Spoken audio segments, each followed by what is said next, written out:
उत्तराखंड के 24 साल के इतिहास में कभी कांग्रेस तो कभी भाजपा बारी बारी से सूबे की सत्ता पर काबिज रही हैं। गत दिनों हुए लोकसभा चुनाव में दोनों ही दलों के मुख्य एजेंडे में स्थानीय मुद्दों पर खामोशी छाई रही। पहाड़ की जनता हमेशा से जन मुद्दों पर मुखर रहती आई है। भले लोकसभा 2024 के चुनाव नतीजे कुछ भी कहें, मगर टिहरी गढ़वाल से बतौर निर्दलीय उम्मीदवार चुनावी मैदान में उतरे बेरोजगार संघ के अध्यक्ष बॉबी पवार ने पहाड़ की जनता के इस मिजाज को समझा है और चुनाव में जमीनी मुद्दों को उठाकर जनता का दिल भी जीता है। पहाड़ से जुड़े मुद्दों जैसे मूल निवास, भू कानून, जल जंगल जमीन, भ्रष्टाचार, बेरोजगारी सहित अग्निवीर योजना और ओल्ड पेंशन स्कीम की समस्या को उठाकर बॉबी ने सबको पीछे छोड़ दिया। उनके समर्थकों का नारा वोट भी और नोट भी खूब चला। ऐसे में पहाड़ों पर बॉबी पवार बतौर जननायक उभरे हैं। मतलब साफ है कि 24 साल के बाद ही सही, मगर जनता को जननायक मिलता नजर आ रहा है, या कहें कि मिल गया है। वर्ष 2000 में केंद्र की तत्कालीन अटल बिहारी वाजपेयी सरकार ने 3 नए राज्य उत्तराखंड, छत्तीसगढ़ और झारखंड का गठन किया था। झारखंड की सियासत में क्षेत्रीय दल झारखंड मुक्ति मोर्चा एक मजबूत राजनीतिक ताकत के तौर पर स्थापित हुआ। वर्तमान में वहां सत्ता की कमान इसी पार्टी के नेता चंपई सोरेन के हाथों में है। लेकिन यह सौभाग्य 24 सालों में उत्तराखंड में सक्रिय क्षेत्रीय दलों को मिल नहीं पाया। उत्तराखंड का एकमात्र क्षेत्रीय दल उत्तराखंड क्रांति दल अविभाजित उत्तर प्रदेश में कई बार विधानसभा की सीटें जीता। यूकेडी के शीर्ष नेताओं में शुमार किए जाते रहे काशी सिंह एरी 1985 में डीडी हाट सीट से पहली बार उत्तर प्रदेश की विधानसभा में पहुंचे और लगातार 1985, 1989 और 1993 में जनप्रतिनिधि के तौर पर पहाड़ के लोकप्रिय नेताओं में गिनती कराते रहे। साल 2000 में राज्य बनने के बाद जन आकांक्षाओं, अस्मिता और संवेदनाओं का प्रतीक होने के बावजूद यूकेडी जनमत हासिल करने में नाकाम रही। पिछले 24 सालों के इतिहास में कभी कांग्रेस तो कभी भाजपा ही बारी बारी से हासिल कर सकी हैं उत्तराखंड की सत्ता। गत दिनों हुए लोकसभा चुनाव में एकमात्र कांग्रेस के पौड़ी गढ़वाल लोकसभा प्रत्याशी को छोड़ दें तो दोनों ही दलों के मुख्य एजेंडे में स्थानीय मुद्दों पर खामोशी छाई रही। टिहरी गढ़वाल की निर्दलीय उम्मीदवार के रूप में बॉबी पवार ने पहाड़ की जनता के इस मिजाज को न केवल समझा बल्कि उसे इस्तेमाल भी किया और उन्होंने चुनाव में जमीनी मुद्दों को उठाकर जनता का दिल जीता है। पहाड़ की जनता हमेशा से जन मुद्दों पर मुखर रही है। ऐसे में पहाड़ से जुड़े मुद्दों जैसे मूल निवास, भू कानून, जल जंगल जमीन, भ्रष्टाचार, बेरोजगारी सहित अग्निवीर योजना और ओल्ड पेंशन स्कीम की समस्या को उठाकर बॉबी ने राजनीतिक गलियारों के सभी धुरंधरों को काफी पीछे छोड़ दिया। टिहरी में एक तरफ राजशाही का चुनाव था तो दूसरी तरफ राजशाही को चुनौती देता बॉबी पवार अपने युवाओं की फौज के साथ खड़ा हुआ था। न सिर्फ युवा बल्कि महिलाओं ने भी जमकर इस चुनाव में बाहर निकल बॉबी का साथ दिया।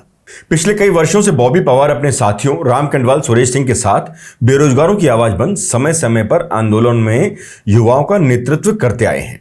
इन्हीं युवाओं के कारण ही कई बड़े भर्ती घोटाले सामने आए हैं। बेरोजगारों के लिए सड़कों पर लड़ाई लड़ने वाले बॉबी को युवाओं का चुनाव में भरपूर सहयोग मिला, या कहें कि युवाओं की पूरी फौज ने इस चुनाव में बॉबी का साथ दिया। चुनाव में बॉबी पवार पहाड़ की आवाज बन बहुत तेजी के साथ उभरे और यही वजह है कि बॉबी युवाओं की आवाज बन गई। कहा जा रहा है कि दिल्ली और राज्य सरकार के खिलाफ बॉबी पवार की हुंकार ने पहाड़ में नए राजनीतिक समीकरण बना दिए हैं। आगामी 4 जून को परिणाम चाहे कुछ भी आए, लेकिन बॉबी के रूप में पहाड़ को भविष्य का नेता जरूर मिल गया है। प्रदेश में प्रतियोगी परीक्षाओं में चल रही धांधली ने बॉबी सरीखे हजारों युवाओं के सपनों को पूरा होने से पहले ही तोड़ दिया। बॉबी पवार ने वन विभाग में वन रक्षक पद के लिए आवेदन किया था। परीक्षा हुई, लेकिन नकल माफियाओं की मिलीभगत से प्रदेश की प्रतिभाएं दम तोड़ने को मजबूर हो गईं। इसके कारण प्रदेश भर के बेरोजगारों में आक्रोश घर कर गया। यहीं से बॉबी पवार का संघर्ष शुरू हुआ। नकल माफिया की सिस्टम में पकड़ से निराश युवाओं की एक बुलंद आवाज के रूप में 2018 में बेरोजगार संघ का गठन किया गया, जिसके अध्यक्ष पद की कमान बॉबी पवार को सौंपी गई। भ्रष्टाचार की भेंट चढ़ी वन आरक्षी परीक्षा को निरस्त कराने की मांग को लेकर 26 मार्च 2018 से ही बॉबी की संघर्ष गाथा शुरू हुई थी। 2018 से शुरू हुआ उत्तराखंड बेरोजगार संघ एवं उसके अध्यक्ष बॉबी पवार का आंदोलन युवाओं के बीच खासा लोकप्रिय होता चला गया। युवाओं की एकजुटता का ही परिणाम था कि जब से आंदोलन शुरू हुआ वो बढ़ता ही चला गया। वो समय भी इस संघर्ष में आया जब युवा पानी की टंकी पर चढ़ने को मजबूर हुए। 2020 का वो समय था जब सरकार की नीतियों से हताश होकर बॉबी पवार ने पानी की टंकी पर चढ़ने का फैसला किया और तब भी प्रशासन के हाथ पांव फूल गए थे। जब बॉबी पवार नीचे नहीं उतरे तो प्रशासन ने मध्यरात्रि एसडीआरएफ की मदद से उन्हें नीचे उतारकर सीधा जेल पहुंचा दिया। इसके बाद युवाओं के बीच बॉबी पवार और अधिक लोकप्रिय हो गए और उन्होंने बड़े आंदोलन का नेतृत्व किया, चाहे आयोगों पर तालाबंदी करना, विधानसभा कूच करना हो या फिर सचिवालय के बाहर तंबू लगाकर दिन और रात दोनों टाइम धरना देना हो। बॉबी पवार एक बार फिर तब सुर्खियों में आए जब फरवरी 2023 को उनकी अध्यक्षता में उत्तराखंड बेरोजगार संघ ने देहरादून के गांधी पार्क में सत्याग्रह आंदोलन शुरू किया। इस पर मध्य रात्रि को प्रशासन और प्रदेश की मित्र पुलिस ने अहिंसा के पुजारी महात्मा गांधी की प्रतिमा के नीचे सो रहे युवाओं पर लाठीचार्ज कर आंदोलन को कुचलने का प्रयास किया। पुलिस ने बॉबी पवार एवं सभी आंदोलनकारियों को गिरफ्तार कर शहर से दूर सुनसान स्थान पर छोड़ दिया। वहीं से ही अगले दिन 2023 की रणनीति तैयार कर दी गई और फिर हुआ उत्तराखंड के इतिहास का सबसे बड़ा आंदोलन।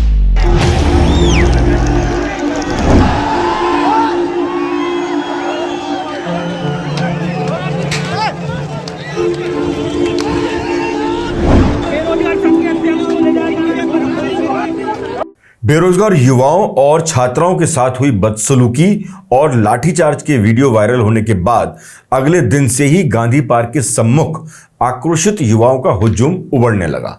देखते ही देखते हजारों की संख्या में युवा देहरादून के गांधी पार्क पहुंच गए। बॉबी पवार के नेतृत्व में उत्तराखंड बेरोजगार संघ का यह आंदोलन उत्तराखंड के इतिहास का सबसे बड़ा आंदोलन साबित हुआ, जिसमें 20 से 25 हजार से अधिक युवाओं की भीड़ ने मानो पूरा शहर जाम कर दिया था। देहरादून का दिल कहे जाने वाले घंटाघर से लेकर Gandhi park, Astley hall, Rajpur road युवा बेरोजगारों से पूरी तरह से खचाखच पटा हुआ नजर आया। भीड़ के आगे प्रशासन की कुछ नहीं चल पाई। जिलाधिकारी, एसएसपी सहित तमाम आला अधिकारी कई दौर की वार्ता करने के लिए उनके बीच पहुंचे, लेकिन युवाओं के जबरदस्त विरोध के आगे समूचा प्रशासन मानो बौना साबित हुआ।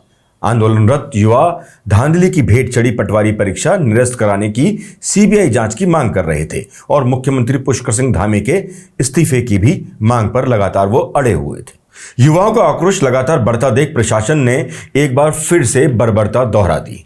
इस दौरान पुलिस ने युवाओं पर बेरहमी से लाठियां भांजते हुए बेरोजगारों को सड़कों पर दौड़ा दौड़ा कर पीटा, जिसमें कई युवाओं के सिर फूटे, टांगें टूटी, कई वाहन क्षतिग्रस्त हुए। घायल युवा अस्पतालों में भी कई दिन इलाज की खातिर रहे। प्रशासन ने बॉबी पवार और उनके 13 सहयोगियों पर कई जघन्य धाराओं के तहत मुकदमा दर्ज कर न्यायिक हिरासत में जेल भेज दिया। युवाओं को जेल में ठूसना धामी सरकार का सबसे गलत कदम साबित हुआ। हजारों बेरोजगार युवा रिहाई की मांग के साथ ही प्रदर्शन करते हुए पटवारी परीक्षा निरस्त करने और सीबीआई जांच की मांग पर अड़ गए। बेरोजगारों के इस आंदोलन की गूंज देश दुनिया में सुनाई दी। बॉबी पवार की रिहाई के लिए प्रदेश भर में जगह जगह आंदोलन होने लगे। शहीद स्थल पर बॉबी पवार के सहयोगियों को तोड़ने के लाख जतन करने के बाद भी प्रशासन को सफलता हाथ लगी नहीं। बेरोजगारों ने खुले आसमान के नीचे रातें गुजारी और अंत में प्रशासन को घुटने टेकने पड़े। बॉबी सहित सभी 13 युवाओं को बिना शर्त जमानत पर छोड़ना पड़ा। आखिरकार बॉबी के रिहा होने के बाद भी आंदोलन समाप्त हुआ नहीं, बल्कि युवाओं ने उनके नेतृत्व में धरना स्थल पर आंदोलन शुरू कर दिया, जो आज भी जारी है, जिसे लगभग 500 से अधिक दिन हो चुके हैं। धरनारत लोग आज भी उत्तराखंड में प्रतियोगी परीक्षाओं में हुई अनियमितताओं की सीबीआई जांच की मांग कर रहे हैं। बॉबी पवार के इसी आंदोलन के परिणाम स्वरूप उत्तराखंड में सख्त नकल विरोधी कानून अस्तित्व में आया। उनके आंदोलन एवं संघर्ष के बदौलत 100 से अधिक नकल माफिया, जिसमें नेता और अधिकारी भी सम्मिलित हैं, सलाखों के पीछे हैं। इतना सब होने के बाद भी कुछ ही दूरी पर रहने वाले प्रदेश के युवा मुख्यमंत्री युवाओं के पास जाकर उनका हाल नहीं ले पाए। हाँ, ये जरूर है कि कई बार अपनी पूरी कैबिनेट के साथ वो सिनेमा हॉल जरूर पहुंचे कुछ फिल्में देखने के लिए। बॉबी के समर्थकों का कहना है कि अभी तो तालाब की छोटी मछलियां पकड़ी गई हैं, जबकि बड़ी बड़ी वेल जैसी मछलियां अभी बाकी हैं। उनका दावा है कि यदि सीबीआई जांच होती है तो सरकार के आधे से ज्यादा मंत्री और अधिकारी इसकी लपेटे में आ जाएंगे। इसलिए मुख्यमंत्री पुष्कर सिंह धामी डरे हुए हैं। इस दौरान भी बॉबी ने सरकार के कई बड़े बड़े विभागों के बड़े बड़े घोटालों को उजागर किया है। इस तरह से कई संघर्ष के बाद बॉबी युवाओं को पूरे प्रदेश में जगाने में कामयाब हुए हैं। इसका नतीजा यह हुआ कि बॉबी एक यूथ आइकॉन बनकर उभरे हैं। प्रदेश के युवाओं को उनमें आशा की किरण दिखाई देती है। जिस तरह से टिहरी लोकसभा चुनाव में युवाओं ने ताकत दिखाई है, उसने पूरे प्रदेश में एक नया नेतृत्व खड़ा कर दिया है। कुल मिलाकर बॉबी प्रदेश में एक नए उभरते हुए नेता के तौर पर देखे जा रहे हैं। फिलहाल इस वीडियो में बस इतना ही। नमस्कार।